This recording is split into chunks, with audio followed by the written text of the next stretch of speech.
Hello guys, আসসালামু আলাইকুম। নতুন নতুন জিনিস নিয়ে আপনাদের মাঝে সকালবেলা চলে আসলাম। আপনারা দেখতেই থাকেন। এই দেখেন, আমি নাপা শাক কাটছিলাম। এত সুন্দর নাপা শাকটা হয়েছে। এই নাপা শাকটা সে চিনেন কি চেনেন না জানি না, বিশেষ করে ঢাকা শহরের লোক অল্প চেনে। এটা দিয়ে শুল্কা খাওয়া হয়। শুল্কা পেলকা রানলে অনেক মজা হয়। এই ধরনের মজা কেউ এ শাক না খেলে বুঝবেন না। যদি এই শাক কোনোদিন খায়া থাকেন তাহলে এর মজা পাইছেন। আমাদের এদিকে আরও আমি চাষ করেছি।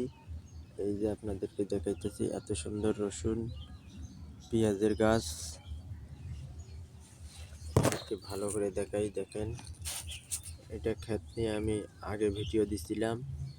এখন এটা সকালবেলা এত সুন্দর ক্ষেতটা হয়েছে। অনেক সুন্দর একটি পেঁয়াজ হয়েছে। ভিডিওটা যদি দেখে ভালো লাগে, লাইক শেয়ার কমেন্ট দিয়েন বন্ধুরা। বেশি বেশি করে একটু শেয়ার দিয়েন।